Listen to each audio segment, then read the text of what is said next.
Hey, good morning. Welcome, everybody. So today I'm just going to talk about mindset. So a mindset that most beginning real estate investors have, and at some point it needs to change, right? And the mindset is they're focused so much on being self-employed. They don't really own the business owns them. And this is what I mean by this. There's one student that I coach, and he's actually a technician. He works on HVAC, heating, ventilation, AC, all that good stuff. And as a technician, he has his own company.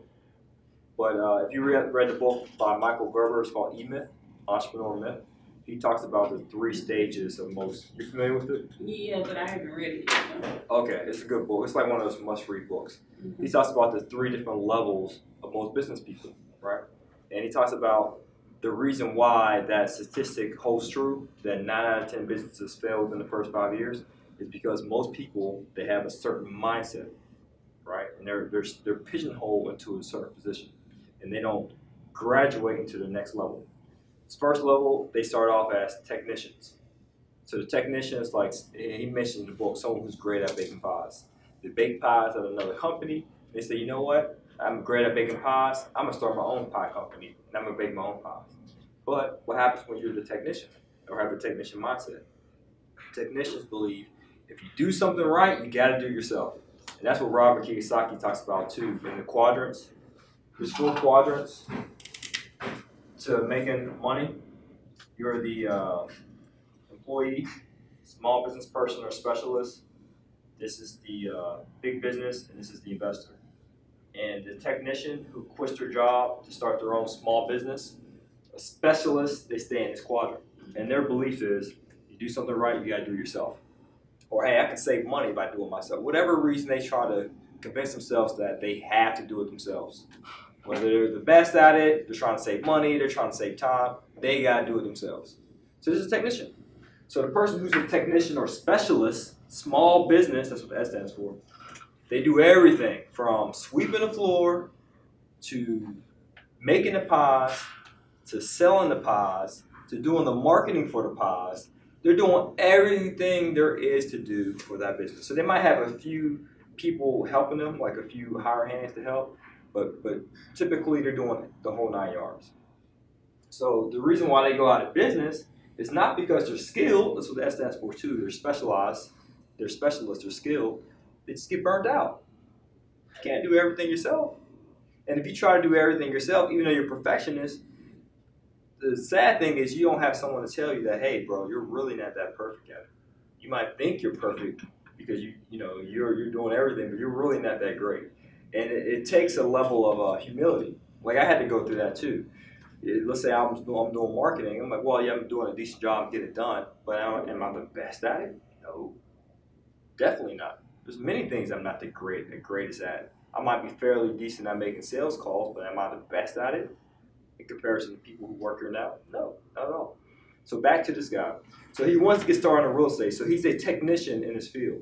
He quit his job, started his own HVAC company, but he's doing everything with HVAC. He's doing the marketing himself, he's driving the car himself, he's doing sales himself, and he's actually fixing the heating, air, AC, and all that good stuff. And so he's trying to take that same mindset of being a self-employed person into real estate. So as I'm coaching him about, hey, this is what you need to do. You should have a team of real estate. Whoa, why do I need a team of real estate?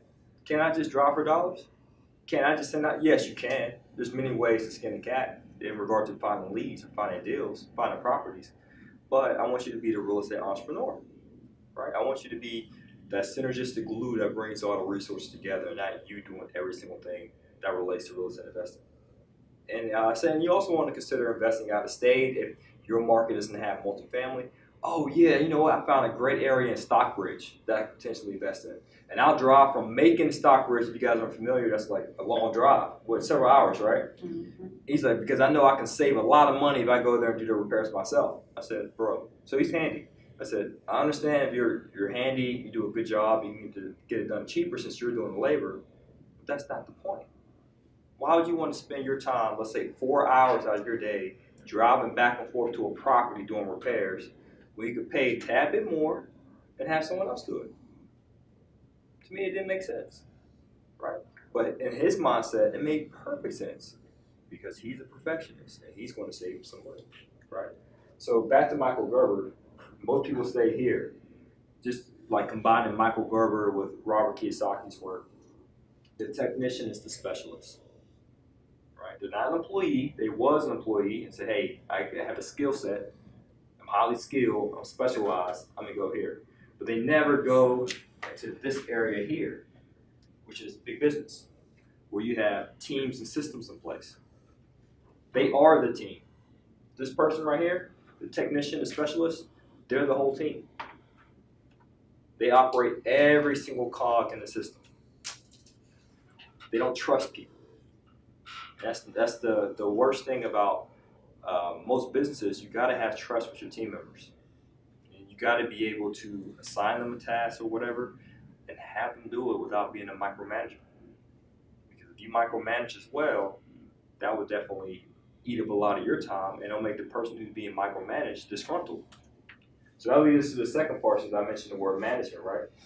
So when you're starting off as a technician in real estate, you're doing everything yourself. You're looking at stamp, you're sending out the direct mail campaign, you're driving for dollars, sales are calling, you're answering the phone. Like you did it before, right, Lewis? Yeah. And how was that? It was horrible. It was horrible. And you did it from a standpoint of lease options, doing wholesaling. I did it because I didn't know that I could hire people for such a cheap amount. So in the apps, I was really good at making calls. I was really good at marketing, and I didn't know I could hire people. Once I found I could hire people, and all I had to do was give them a script and have them talk to people, build the sales team, have them call, build the marketing team, so I was heading to a big business. The only thing I could not systemize was me negotiating with sellers. Right, so that's a good point. So what Lewis is saying is, at first, he did everything himself in regard to direct mail campaign, to be a wholesaler and to do lease options, right? Which is cool. But then he came to the point, he realized, you know what? Some of these activities can be outsourced. Because there's a difference between higher wage activities and lower wage activities. So Lewis is saying the lower wage activities could have been just reading out the script, screening the sellers to the point that that person can make the determination that, hey, this is a deal, or hey, this is a hot lead, this is a motivated seller. Let me pass the ball to Lewis so he can engage in higher level activities, which is, let me get this property under contract. Let me negotiate the numbers with the seller. Let me perhaps even pay a visit and see what the damages are with the property. Okay, you outsourced that. All right, so anything that was considered lower level, you outsourced it to perhaps like a technician. Yeah. That can be like a virtual assistant and so forth. Or maybe someone else can put boots to the ground, like a friend of yours. Property manager, okay. But then you also thought, well, there's some activities I myself need to do.